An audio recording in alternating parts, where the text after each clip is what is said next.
Pendant que tu dormais, Claude Code a sorti 26 versions depuis Opus 4.7. Et il y a deux features qui vont littéralement changer ta façon de bosser. Et l'objectif de cette vidéo, c'est de te montrer les 5 plus grosses mises à jour qu'il y a eu depuis Opus 4.7. On va passer du temps à review les deux plus grosses, qui sont AgentView dans un premier temps, où je vais t'expliquer comment est-ce que ça fonctionne et comment est-ce qu'on l'utilise. Et dans un second temps, on testera la commande /goal sur un projet prédéfini. Et en dernier, on verra 3 mises à jour sur lesquelles il faut se pencher. Bien évidemment, pour cette vidéo, j'ai préparé un support de cours que tu retrouveras directement sur la communauté Skool. C'est complètement gratuit, tu retrouveras le lien en première ligne de description. À côté de ça, si tu veux monter en compétences beaucoup plus rapidement, je fais du coaching en one-to-one ou je fais de la formation directement en entreprise. Le premier call de 30 minutes est totalement gratuit, tu peux prendre rendez-vous en description, c'est le deuxième lien vers Calendly. Et dernier point, je prépare actuellement une formation autour de Claude Code. Elle est quasiment terminée, il me reste juste à tourner les vidéos, donc n'hésite pas à m'envoyer un message si t'es chaud à bêta-tester l'application. Allez, maintenant que ça c'est fait, posons le contexte. Avant la 2.1.139, si tu voulais bosser sur plusieurs trucs en parallèle avec Claude Code, t'avais le choix entre 3 terminaux ouverts et tu perds ton focus, ou de l'autre côté, tu faisais du séquentiel et t'attendais. Et surtout, t'avais toujours la même question qui revenait, mais attends, où est-ce que j'en étais dans mon projet? Parce que forcément, tu fais un truc à droite, tu fais un truc à gauche, et derrière, bah t'es pas totalement focus, et tu sais plus où tu en es dans le développement de ton application ou de ton projet. La dernière vidéo qu'on a faite à propos des mises à jour de Claude, elle remonte à Opus 4.7, qui était en version 2.1.117. Là, on est à la 2.1.143, donc on a 26 versions de retard. Donc comme je te disais juste avant, le plan, c'est une présentation complète de AgentView, le test de /goal pour lui faire reproduire un Spotify de A à Z, comme on va le faire pour la partie AgentView, et on comparera le résultat au niveau des deux. Et ensuite, on verra en dernière partie les 3-4 mages qui sont hyper importantes, à savoir sur la mage de fin avril à début mai. Allez, installe-toi confortablement, n'oublie pas de t'abonner pour pas louper les prochaines vidéos, un petit like et un petit commentaire sur la vidéo, ça m'aide énormément, vous êtes quasi 3000 abonnés sur la chaîne. Allez, je te présente AgentView, c'est parti.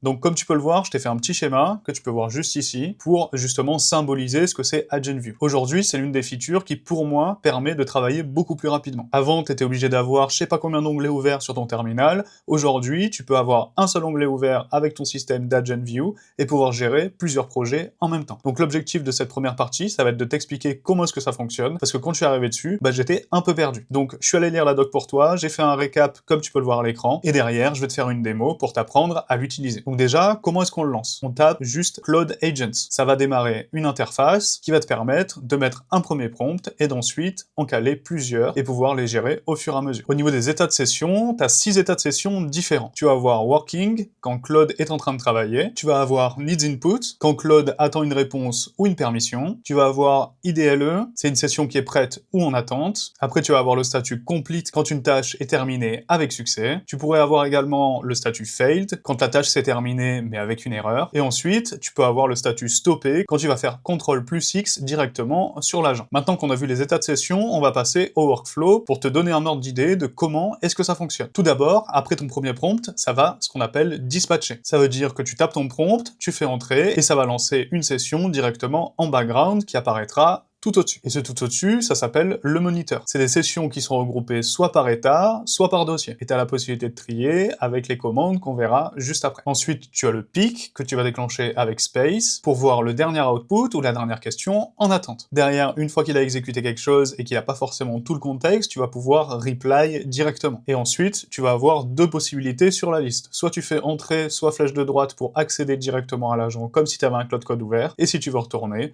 bah tu fais flèche de gauche et ça te ramène sur l'ensemble de l'AgentView. Bon, maintenant qu'on a dig un peu plus le workflow, je vais te faire une démo, comme ça je vais t'apprendre l'ensemble des commandes que tu dois utiliser sur AgentView. Donc là, on se rend dans un nouveau terminal, j'ai préparé un dossier du coup qui a un Spotify clone, et je vais te montrer comment on synchronise 4 agents en même temps pour coder une application. Chacun va avoir son rôle, et j'ai préparé les prompts que je vais lui donner. Donc là, comme tu peux le voir à l'écran, le premier agent, il va s'occuper du player audio et du state global pour the stand. Donc là, on a l'ensemble du prompt. Pareil pour l'agent numéro numéro 2 que tu vas voir ici qui va s'occuper de la sidebar, du /home et du /search. Et ensuite, tu vas avoir l'agent numéro 3 qui lui va s'occuper du CRUD au niveau des playlists avec MongoDB et le drag and drop. Et pour terminer, on va avoir l'agent numéro 4 qui va s'occuper de l'UI UX au niveau de l'authentification, plus la connexion à MongoDB, ainsi que les tests au niveau de vitesse. Donc ce qu'on va faire, c'est qu'on va retourner sur notre terminal juste ici, on va lancer Claude espace agent. J'y pense, avant de le lancer, vérifie bien en faisant Claude espace-v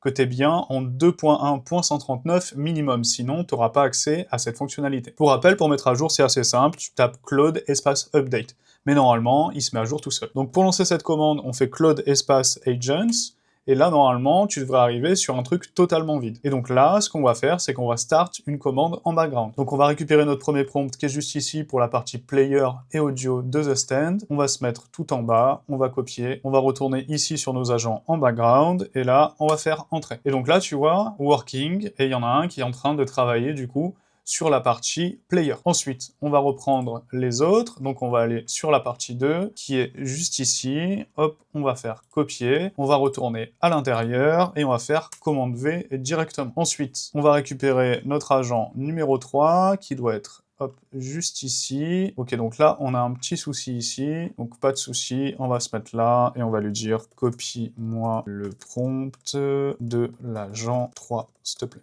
Voilà, le prompt est copié, hop, on va aller directement ici, on va le coller, et on va faire la même chose pour le prompt numéro 4. Donc là, copier aussi l'agent 4. Donc là, on va attendre qu'il nous copie ça, donc là, tu vois, ils sont tous en train de travailler. Donc comme je te disais tout à l'heure, tu peux te déplacer directement avec les flèches directionnelles, et imaginons, on va aller voir le travail de celui-là, donc c'est soit tu cliques directement, et là, tu vas avoir accès à la conversation.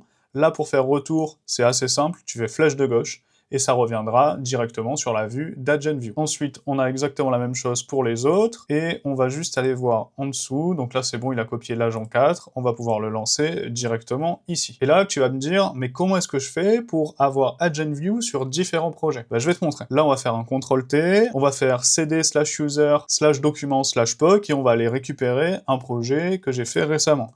Donc là, on fait ls. Imaginons, on veut le Space Runner par exemple, donc on va faire cd Space Runner. Et ici, ce qu'on va faire, c'est qu'on va lancer Claude, mais à la fin, on va mettre --bg. Comme ça, au moins, ça va l'envoyer en background directement dans notre AgentView. Donc là, on fait Claude --bg, et donc là, tu vois, il nous répond backgrounded, et derrière, là, si tu viens ici, tu vois, on a need input et on a new session. Et ce qu'on peut faire également, c'est que tu peux les trier. Donc, il me semble que c'est CTRL-S, voilà, et donc là, tu vois, en faisant CTRL-S, ça va les trier par dossier. Donc, on va retrouver tous les agents qui travaillent sur Spotify Clone ici, et tous ceux qui travaillent sur Space Runner directement ici. Ensuite, tu as la possibilité de renommer, par exemple. Donc là, j'ai cliqué dessus, pardon, et par exemple, si je fais CTRL-R, et si je mets session Space Runner, par exemple, là, tu vois, on peut le renommer direct. Et donc là, je fais entrer, et du coup, il s'est renommé. Ensuite, imaginons, on revient ici, et là, on veut le renommer, par exemple, en agent 1, tac, juste ici. Là, on va le renommer en agent 2, etc., etc. Et ça va nous permettre de nous organiser, et surtout, de comprendre dans quelle session on se trouve. Donc là, on a agent 3, et on finit par agent 4, juste ici. Voilà. Si on regarde l'ensemble des commandes, donc là, tu vois, on a attache session, donc c'est flèche de droite, comme je te disais. Pour quitter la session, c'est flèche de gauche. Ensuite, pour naviguer dans la liste, bah forcément, flèche du haut ou flèche du bas, ou tu peux cliquer, ça marche aussi. Imaginons, je clique sur agent 1, je vais me retrouver directement dans agent 1. Donc là, je vais faire retour. Ensuite, on a la partie Alt 1, Alt 9 pour l'attache rapide de la session 1 à la session 9. Et tu peux également grouper par état, comme je te disais tout à l'heure. Donc c'est soit par état, soit par dossier. Si tu travailles sur plusieurs dossiers, bah, je te conseille de trier par dossier. Et si tu travailles sur le même, bah, je te conseille de travailler par état. Ensuite, tu as également CTRL-T, du coup, qui te permet d'épingler une session. Donc imaginons, je suis sur agent 3, je veux l'épingler. Bah ici, ça va me le pin directement en haut de la fenêtre. Derrière ça, on a CTRL-R que je t'ai montré juste avant pour renommer la session, comme je te disais. Ensuite, on a CTRL-G, ça permet d'ouvrir l'éditeur en mode Vim directement dans AgentView. Et ensuite, forcément, quand tu as terminé une session, bah, tu fais un CTRL-X. Le CTRL-X, ça va l'arrêter, et le double CTRL-X, ça va aussi le delete. Donc là, imaginons, j'arrive ici, je fais un CTRL-X, donc là il me dit bah c'est bon, ça c'est stop, et si tu veux le supprimer, donc là on va revenir en arrière, donc là je fais un CTRL-X, et tu vois, CTRL-X again, to delete. Donc c'est ce qu'on va faire, nickel. Et donc là, tu vois que nos agents, ils sont toujours en train de travailler. En attendant, on va regarder les dernières commandes. Donc tu vas avoir du coup CTRL-X comme je te disais pour le stopper ou pour le delete si tu le fais 2 fois. Ensuite, on a échappe pour sortir, comme c'est le cas actuellement sur Claude, pour pouvoir stopper ce que tu es en train de faire avec l'agent. Et derrière, forcément, tu peux mettre un point d'interrogation pour avoir accès à l'ensemble des commandes d'AgentView. Donc comme tu peux le voir ici, si je me mets là et que je fais point d'interrogation, là je vais avoir les shifts pour reorder. Donc imaginons, je vais ici et je veux le reorder, bah, je vais faire shift flèche du haut et forcément il va passer directement au-dessus. Donc ça, c'est une commande que je te rajouterai directement dans la vue. Tout ce schéma, je te le mettrai bien évidemment sur le school et on va attendre que nos agents terminent et je te reprends quand ils ont terminé. Donc là, comme tu peux le voir, l'agent 2, il a terminé. Il nous a mis une petite étoile verte, donc ça veut dire que c'est bon, il a terminé. Donc résulte, sidebar fix gauche plus splash home, plus la page search qui ont été implémentés. Avec le build de Next.js qui est OK, le dev server renvoie bien 200, et derrière, on a une libstore player.ts créée en stub the stand qui est compatible, et l'agent 1 l'écrasera au final de l'assembly. Donc ce qu'il faut savoir, normalement, quand tu lances des agents en parallèle, ils vont tous créer un worktree, de manière à pas écraser le travail des autres. Donc là, on attend qu'ils terminent, et en attendant, ce qu'on peut faire, c'est te montrer une dernière commande qui est arrobase. Et en fait, si tu as plusieurs repos, donc c'est ce qu'on va faire ici, là on va lancer notre Claude en background, comme ça on va le retrouver directement dans les agents. Et là, si je fais arrobase, je vais pouvoir obtenir soit le projet Space Runner, soit le projet Spotify Clone, et éviter de faire un clone-bg à chaque fois. Donc là, tu vois, on est en jaune, on a une nouvelle session, et donc ça veut dire qu'il needs input. Comme on le voit directement sur le schéma ici, tu vois, c'est jaune, donc ça veut dire needs input. Voilà, on attend que les différents agents terminent, et je te retrouve directement après. Donc là, tu vois, on a une problématique ici, on a permission for this action was denied by Cloud Code, auto mode classifier. Donc on va aller voir ce qui se passe. Ici, apparemment, il y a eu un problème. Ok, donc il n'y a pas... Apparemment, il n'y a pas de problème. Ok, donc c'est peut-être une erreur de message. Donc là, si on va ici, tu vois, là, ça c'est ce qu'on appelle le Flickr mode. Je ne l'ai pas activé, il est activé par défaut quand tu es en AgentView, pour que ce soit beaucoup plus simple. C'est ce qui te permet de cliquer, c'est ce qui permet d'interagir directement avec l'interface. Donc là, on va attendre qu'il termine, et en attendant, on va tester la commande de /goal. Donc /goal, elle est une unité à 4000 caractères, il faut le savoir. Donc là, ce qu'on va faire, c'est qu'on va retourner au-dessus, et j'avais préparé la copie du Spotify clone pour voir si c'est aussi rapide. Donc là, on va se rendre directement ici, on va aller sur Spotify, hop, clone /goal, nickel. Donc là, si je fais un ls, on est bien à l'intérieur. Et donc là, je vais faire un Claude dangerously skip permission. Hop, on va faire entrée, et on va aller chercher notre prompt directement. Et donc là, je vais lui dire copie le prompt pour le /goal. Donc là, tu vois, il fait 3960 caractères. Donc ce qu'il faut savoir, c'est que la commande /goal, elle accepte maximum 4000 caractères. Je vais te le montrer. Donc là, on va faire /goal, on va faire /goal 2 fois. Comme ça, au moins, normalement, hop, ok, donc on va remettre ça ici. Tac, voilà. Et donc là, comme tu peux le voir, tu vois, on a 2 fois /goal. Donc là, ce qu'on va faire pour tester, c'est qu'on va faire entrée. Et donc, tu vois, là, il nous dit que la goal condition, elle est limitée à 4000 caractères. Actuellement, on en a 7857, donc ça ne fonctionne pas. Donc là, ce qu'on va faire, c'est qu'on va faire /clear pour enlever le tout, et on va refaire notre commande /goal. Donc évidemment, je l'ai perdu, donc on va la reprendre directement ici, et là, hop, on va faire /goal. Et donc, je sais pas si tu as vu, mais si tu fais 2 fois CTRL-V ou 2 fois commande-V, en fonction de l'OS sur lequel tu es, ça permet d'afficher ton CTRL-V. Donc ça, c'est une nouvelle fonctionnalité aussi qu'ils ont mise en place, mais je voulais t'en parler pendant qu'on était en train de faire du /goal. Et hop, on fait entrer, et donc là, tu vois, il a changé le goal set. Le goal set, du coup, c'est construire un clone Spotify complet, avec le scaffold initial qu'on avait déjà tout à l'heure avec les agents. On va le laisser travailler de son côté, et juste avant, il nous dit objectif reçu, clone de Spotify complet en 5 étapes. Je commence par explorer l'état actuel du scaffold, puis je lance la construction. Donc ce qui est bien avec /goal, c'est que tant qu'il n'est pas arrivé à l'objectif, il va continuer à itérer jusqu'à obtenir l'objectif que toi tu lui auras mis directement dans le prompt initial. On va retourner voir nos agents, donc apparemment ils ont tous terminé. Donc ce qu'on peut faire, c'est aller voir par exemple l'agent numéro 1, et même, je pense qu'on peut faire encore mieux, on peut faire un @Spotify clone et lui dire lance l'app, s'il te plaît.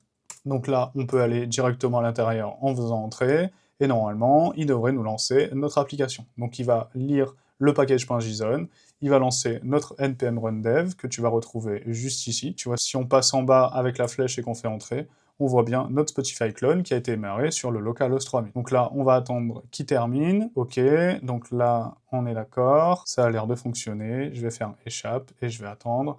Voilà, donc là, normalement, on va directement sur notre localhost 3000. Ok, ah bah tiens, ça commence bien. On a une problématique directement ici. Donc, étant donné qu'on a une problématique, on va lui faire un /goal directement ici. On va lui dire, l'application retourne un 404 sur Home. Je te laisse checker pourquoi et la faire fonctionne. Voilà, on va le lancer et on se retrouve quand c'est terminé. Ok, donc là en fait j'ai trouvé la problématique. Comme je te disais tout à l'heure, en fait il y a un système de worktree quand il y a un agent qui se lance et en fait là ils n'ont pas terminé. Donc ce qu'on va faire, c'est qu'on va retourner à l'intérieur ici et on va leur dire à chacun, là tu vois il nous le dit, hein, système de playlist complet implémenté dans le worktree playlist agent et donc on a 4 routes API MongoDB scopées. Et donc là, prochaine action, commit émerge vers le main. Et donc c'est ce qu'on va lui faire directement ici. Donc commit émerge vers le main, hop, nickel. Et on va faire exactement la même chose pour les autres. Donc en attendant, on va copier ça, nickel. Et on va attendre que lui merge, et je vais faire le merge sur les autres, et ensuite on teste directement ce que ça fait. Voilà, donc la problématique c'est que j'avais pas mergé l'ensemble des agents. Maintenant que c'est fait, on va aller vérifier notre application. Donc là, on va retourner dans notre dev server launch, qui est en cours d'exécution. On est censé aller sur le port numéro 3000, et là on voit que notre application est complétée. Donc toi normalement t'entendras pas forcément le son, au pire des cas je te le mets juste ici, tac, ça peut être peut-être un peu fort, donc on va mettre ça comme ça, nickel. Dans tous les cas, c'est des sons qui sont libres de droit que j'ai récupérés sur la partie YouTube Library. Et donc là, normalement, tu devrais l'entendre directement. Voilà. Donc là, au pire des cas, je te le baisse un peu, comme ça au moins, ça te casse pas la tête. Et donc on voit ici que tout est complété. Si on fait une recherche, par exemple, et qu'on met Working, là, on a bien le titre qui apparaît directement ici. Et imaginons, je veux aller dans Bibliothèque, je fais une nouvelle playlist qu'on va nommer Test, par exemple. On fait Enregistrer. Et donc là, on a bien notre playlist. Et quand on clique dessus, on peut ajouter des titres directement. Donc imaginons, je veux rajouter les différents titres, voilà, nickel, et normalement il nous a fait aussi un système de drag and drop pour pouvoir les placer. Donc là, hop, imaginons, je reviens ici, hop, ok, on a bien working en 2, là je fais exactement la même chose, et là je reviens, on a bien working en premier, donc on a notre application qui a été faite au complet, et du coup ça a dispatché différents agents pour qu'ils s'occupent des différentes features. Voilà. Maintenant qu'on a terminé, on va aller regarder ce que ça donne du côté de notre agent qui était en /goal. Donc là, tu vois comme il l'écrit, il fait la synthèse, toutes les conditions de fin sont satisfaites. Et donc là, il nous explique que le build et les tests passent, que le flow de bout en bout vérifié via curl sur le dev server. Donc on a bien /home, les playlists, la partie search. On a tous les tests avec le sign-up duplicate et le sign-in au niveau des credentials. Le home retourne bien 200, et il a commité étape par étape. Et donc là, tu vois, à la fin, il nous dit « Le clone Spotify est complet et fonctionnel. Le gold a été achieved. » Donc là, on va lui dire « Lance le serveur sur le port 3001, par exemple. » On va faire entrer. Et donc, en attendant, pour programmer ça, on va aller sur la partie 3001 juste ici. Donc pour l'instant, c'est pas encore lancé. Donc on va attendre qu'il termine. Ok, donc là c'est bon, il est lancé. Donc là, tu vois, sur cette version-là, on a les images. Je ne sais pas pourquoi, mais c'est pas grave. Donc là, ce qu'on va faire, c'est qu'on va se déconnecter pour voir si ça fonctionne bien. Et on va essayer de s'inscrire directement. Donc là, on va se mettre ici. Et donc là, par exemple, on va mettre user @gmail.com par exemple, et un mot de passe par défaut, on fait s'inscrire, veuillez patienter, et là, on est directement connecté. Donc on va essayer de se déconnecter et de se reconnecter.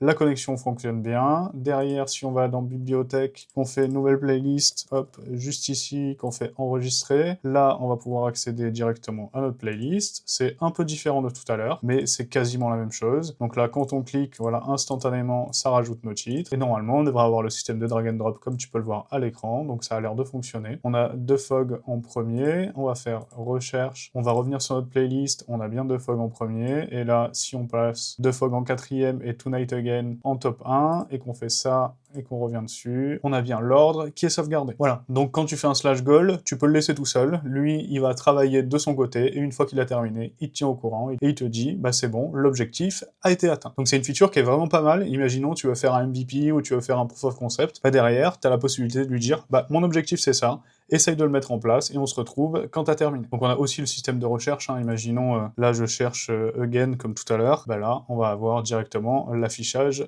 again. Donc là, on est bon. Je trouve quand même que la version en /goal est quand même mieux peaufinée, surtout sur la partie connexion et déconnexion, parce que sur l'autre, on l'a pas réellement. Si on va sur cette partie-là et qu'on change juste le port directement ici en /login, Ok, ça a l'air de fonctionner, mais ça affiche l'interface derrière. Je comprends pas trop comment est-ce que ça a été codé. Mais dans tous les cas, je pense qu'il faut quand même que tu reviews le code à chaque fois, même si /goal a obtenu de meilleurs résultats.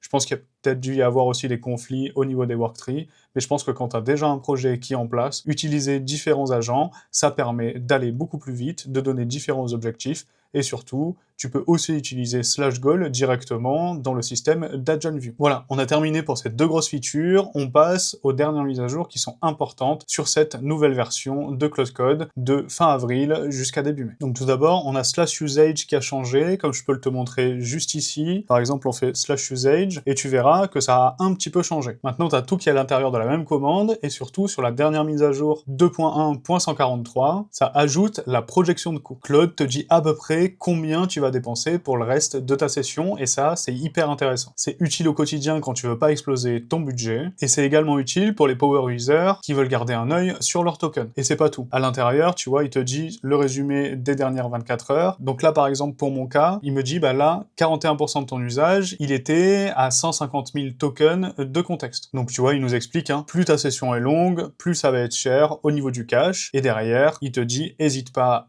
/compact, entre deux tâches. Ensuite, par exemple, il te dit 32% de ton usage, bah, ça a été parce que tu as lancé 4 sessions en parallèle, donc ça te permet de voir exactement combien tu as consommé. Derrière, tu as aussi la partie skill et la partie plugin. Donc là, tu vois, par exemple, le skill de Superpower en Writing Plan, ça représente environ 1% de mon utilisation, et au niveau des plugins dans leur ensemble, Superpower, il m'a consommé environ 2%. Tu as la possibilité de l'afficher soit en daily, soit en weekly, avec les touches D et W. Donc nous, si on se met en weekly, bah, tu verras qu'on a l'ensemble du détail de notre consommation. Et forcément, si tu utilises l'option d'extra usage, tu auras également des stats là-dessus. Derrière ça, tu avais aussi, dans une des dernières mises à jour au niveau d'avril, la partie stats qui va te permettre de prendre du recul et de voir tes pics d'utilisation au niveau de Cloud Code. Donc là, tu vois, on a le all time, on a les 7 derniers jours et on a les 30 derniers jours. Donc tu vois, je l'utilise quand même pas mal, et franchement, j'en suis ultra satisfait. Au niveau des autres commandes, t'as également le /team onboarding. Imaginons, t'es lead dev, t'as un nouveau qui arrive lundi, bah tu vas lancer /team onboarding directement dans ton repo principal, et Claude va générer un guide complet sur ton usage basé en local. Ça va contenir les configurations, les commandes courantes, les plugins activés, ainsi que les MCP serveurs configurés. Donc ce qui est intéressant, c'est que le nouveau qui arrive, il prend le doc que t'as généré Cloud Code, tu lui files, il le donne à son Claude,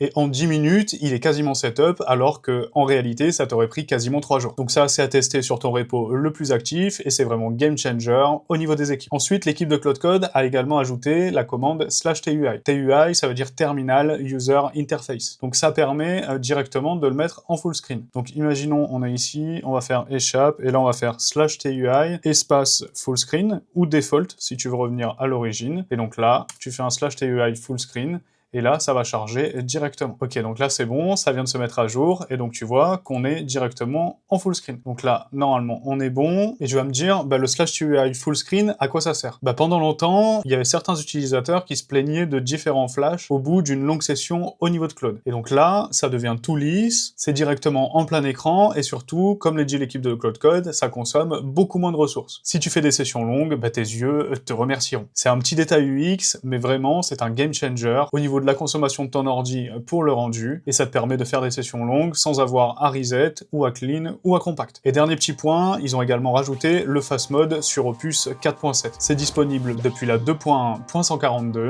et c'est important parce que beaucoup de monde pense que ça downgrade le modèle. Et c'est complètement faux, parce que le mode rapide utilise justement Opus 4.7, mais sur une version beaucoup plus fluide. Mais fais gaffe, ça consomme énormément, et ça coûte très très cher. Ça peut être utilisé dans des cas où tu as vraiment des urgences en production, que tu dois résoudre assez vite, et là, le /fast fait réellement le taf. Voilà, on touche à la fin de cette vidéo, j'espère que l'ensemble de ces mises à jour t'ont plu, n'hésite pas à me dire en commentaire ce que t'en as pensé, à lâcher un petit pouce bleu, ça aide énormément la chaîne, et à t'abonner pour ne pas louper la suite des autres vidéos. L'ensemble des ressources, tu pourras les retrouver directement sur le School en première ligne de description. Si tu veux du coaching one-to-one, ou directement que j'intervienne en entreprise, n'hésite pas à prendre ton premier call gratuit de 30 minutes sur Calendly, c'est le deuxième lien en ligne de description. J'espère que ça t'a plu, on se retrouve la semaine prochaine pour une nouvelle vidéo. Sur ce, je te souhaite une bonne journée ou une bonne soirée, c'était Para, ciao!